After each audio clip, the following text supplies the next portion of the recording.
ভারতের বিপক্ষে test series সামনে রেখে চেন্নাইয়ে প্রথম অনুশীলন করেছে বাংলাদেশ। প্রথম দিনেই ব্যাটিংয়ে বেশি গুরুত্ব দিয়েছেন শান্তরা, তবে পেসাররাও বল হাতে নেটে ঘাম ছড়িয়েছেন। চিদম্বরমে লাল মাটির উইকেটে হতে পারে খেলা, তাই উইকেট নিয়ে বাড়তি চিন্তা হাথুরুস সিংহের। পাকিস্তানের রাওয়ালপিন্ডি থেকে ভারতের চেন্নাই, জায়গা বদলেছে প্রতিপক্ষ, তবে বদলায়নি আত্মবিশ্বাস। সফরের শুরু টেস্ট দিয়ে যে ফরম্যাটে এসেছে সাম্প্রতিক সাফল্য, প্রস্তুতি সেখান থেকেই শুরু শান্ত সাকিবদের।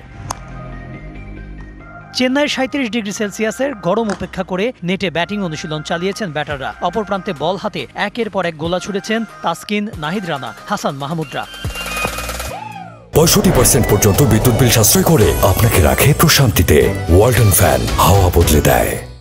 চেন্নাইয়ে দু ধরনের পিচ রয়েছে, একটি লাল মাটির, অন্যটি কালো। গুঞ্জন আছে বাংলাদেশের বিরুদ্ধে প্রথম টেস্ট হতে পারে লাল মাটির পিচে। গত দুদিন ধরে ভারতীয় ক্রিকেটাররা লাল মাটির সেন্টার উইকেটেই অনুশীলন করেছেন। 2019 সালে শেষবার টেস্ট খেলতে ভারত এসেছিল বাংলাদেশ। সেবার ইন্দোর এবং কলকাতায় পেস সহায়ক পিচ ছিল। এইবারও উইকেট তেমনই থাকতে পারে। তেমনটা হলে বাড়তি সুবিধা পাবেন বাংলাদেশের ইনফর্ম পেসাররা।